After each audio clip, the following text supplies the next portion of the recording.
11 से डिविजिबल होने के लिए जो कंडीशन है बेटा वो बड़ी इंपॉर्टेंट है, क्योंकि इसके ऊपर जो है परम्यूटेशन कॉम्बिनेशन के अंदर भी सवाल बनता है।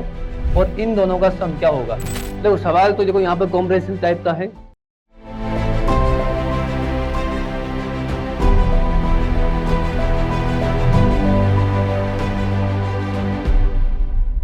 अब बात करते हैं हम लोग यहाँ पर डिविजिबिलिटी टेस्ट के बारे में बात करने वाले हैं। किसके बारे में बात करने वाले बेटा? यहाँ पर हम लोग डिविजिबिलिटी टेस्ट के बारे में हम लोग यहाँ पर बात करने वाले हैं। अब देखो यहाँ पर आप लोगों ने ये जो है 7th क्लास के अंदर ही पढ़ा है, 8th क्लास के अंदर ही पढ़ा है कि कोई भी नंबर जो है किसी नंबर से किस तरह से वो डिविजिबल हो सकता है। देखो यहाँ पर मैं जो है 8 और 10 तक बताऊंगा, ज़्यादा नहीं बताऊंगा, ठीक है। मैक्सिमम 11 बताऊंगा यहाँ पर। तो अगर कोई नंबर अगर डिविजिबल है 2 से, इफ नंबर, एक काम करते हैं, एक टेबल बनाते हैं यहाँ पर हम लोग, नंबर और डिविजिबल। कंडीशन क्या है? कंडीशन यहाँ लिखेंगे हम लोग कंडीशन। अगर नंबर 2 से डिविजिबल है तो इसका मतलब क्या होना चाहिए? वो इवन होना चाहिए। क्या होना चाहिए बेटा? यहाँ पर वो नंबर आपका इवन होना चाहिए। इवन नंबर होगा तभी क्या होगा बेटा? वो 2 से डिविजिबल होगा। उसके बाद बात करते हैं यहाँ पर 3 की। अगर नंबर 3 से डिविजिबल है तो क्या बोलेंगे यहाँ पर? Sum of the digits, sum of the digits should be divisible by 3। ये कंडीशन अपने पास। कंडीशन क्या है? कोई भी नंबर अगर 3 से डिविजिबल है तो इसका मतलब क्या हो जाएगा कि सम क्या होना चाहिए आपका? 3 से डिविजिबल होना चाहिए। बात करते हैं 4 की। कोई भी नंबर 4 से डिविजिबल कब होगा? और यहाँ पर सिंपल सी बात क्या है कि 4 से डिविजिबल होने के लिए क्या होगा? लास्ट की 2 डिजिट, लास्ट की 2 डिजिट क्या होनी चाहिए आपकी? 4 से डिविजिबल होनी चाहिए। तो नंबर क्या हो जाएगा आपका? 4 से डिविजिबल हो जाएगा। तो क्या बोलेंगे यहाँ पर? Last 2 digits should be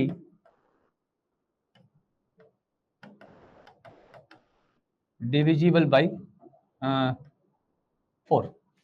last की 2 डिजिट जो है 4 से डिविजिबल होनी चाहिए, तभी क्या होगा? आपका नंबर क्या होगा बेटा? यहाँ पर 4 से डिविजिबल होगा। बात करते हैं यहाँ पर 5 की।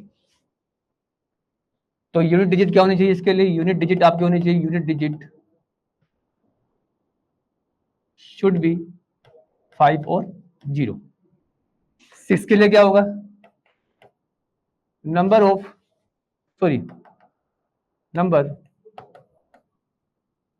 Should be divisible by 2 and 3। तो 6 के लिए कंडीशन क्या है बेटा यहाँ पर? कि नंबर जो है आपका क्या होना चाहिए? 2 से डिविजिबल, सॉरी 2 और 3 से दोनों से डिविजिबल होना चाहिए। तो नंबर क्या होगा आपका? 6 से डिविजिबल हो जाएगा। बात करते हैं 7 की। तो 7 का वैसे इतना इंपॉर्टेंट नहीं है, क्योंकि 7 का कभी कभार एग्जाम के अंदर पूछते हैं, तो मतलब ये इतना इंपॉर्टेंट नहीं है, लेकिन फिर भी लिख लो यहाँ पर। Difference of 2 times of unit digit and the number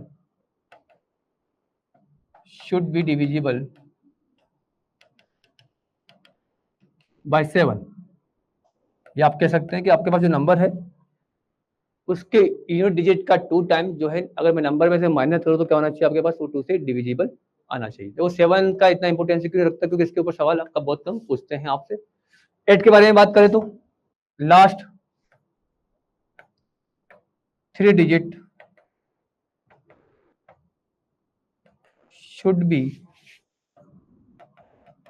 divisible by 8। और लास्ट में कितना? 9। सम क्या होना चाहिए? सम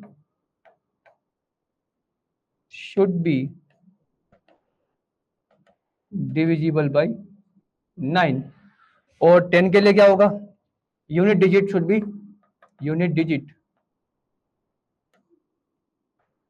बी 0। और लास्ट में अपने पास क्या? 11 बड़ा इंपॉर्टेंस रखता है, क्योंकि 11 से डिविजिबल होने के लिए जो कंडीशन है बेटा वो बड़ी इंपॉर्टेंट है, क्योंकि इसके ऊपर जो है परम्यूटेशन कॉम्बिनेशन के अंदर भी सवाल बनता है। तो कंडीशन क्या होगी इसके अंदर? तो difference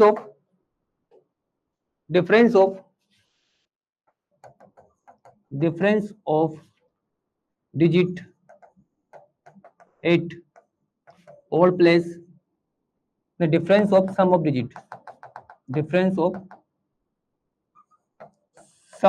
digits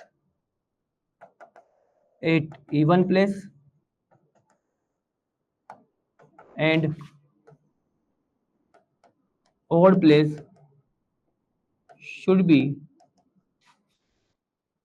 multiple of 11, multiple of 11।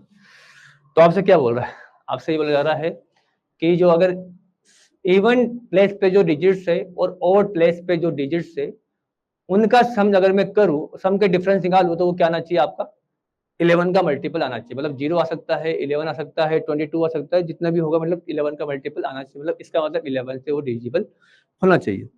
जैसे एग्जाम्पल लूँ मैं इसके लिए, तो एग्जाम्पल क्या ले सकता हूँ बेटा यहाँ पर मैं इसके लिए एग्जाम्पल में ले सकता हूँ यहाँ पर कि 1 3 3 1।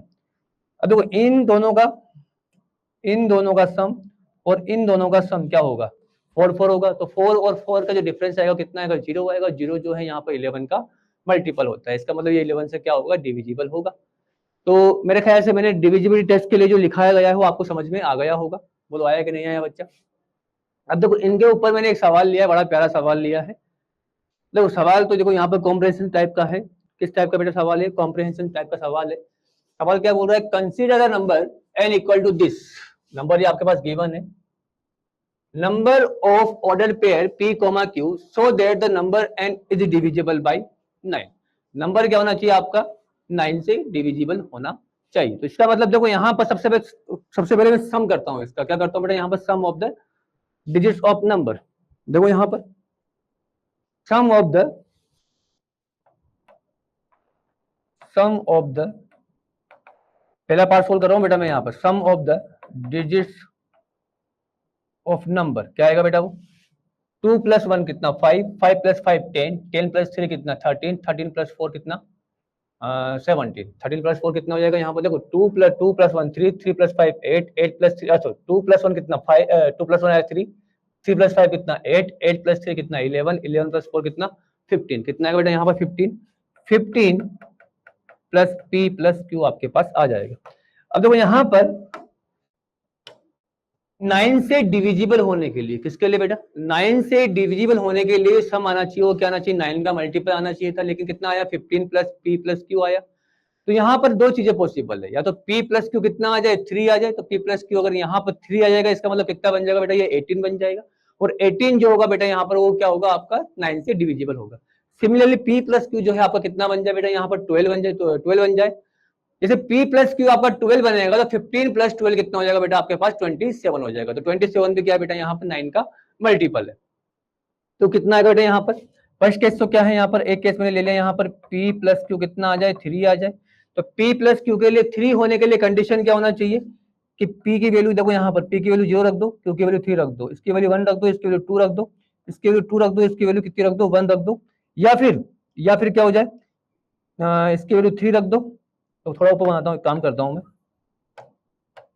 ये p और ये q, ये 0 रख दो, ये 3 रख दो, ये 1 रख दो, ये 2 रख दो, ये 2 रख दो, ये 1 रख दो, ये 3 रख दो और ये 0 रख दो। मतलब यहाँ से 4 केस तो मुझे यहाँ पर मिल गए हैं। कितने केस मिले बच्चा मेरे को यहाँ पर 4 केस तो मुझे यहाँ पर मिल गए हैं। अब p प्लस q को मैं कर रहा हूँ यहाँ पर 12। क्या कर रहा हूँ बच्चा यहाँ पर p प्लस q को मैं 12 कर रहा हूँ, p plus q equal to 12। अब आप कुछ बच्चे बोलेंगे सर p की वैल्यू 2 ले लीजिए या 1 ले लीजिए, q की वैल्यू 11 ले लीजिए। तो 11 लेते तो बेटा वो क्या बन जाएगा डबल डिजिट बन जाएगा। तो इसका मतलब क्या होगा आप जो डिजिट ले सकते हो वो क्या ले सकते हैं 0 से लेकर के 9 तक ही ले सकते हैं। तो देखो यहाँ पर जब आप p की वैल्यू क्या लेते हो आप लोग p और q, p की वैल्यू आपने ले ली 3 तो ये 9 आएगा, ये 4 ली तो कितना बनेगा बेटा यहाँ पर ये 4 लेते कितना बन जाएगा 8 बन जाएगा, 5 लेते कितना बन जाएगा 7 बन जाएगा और 6 लेते कितना बनेगा 6 बन जाएगा।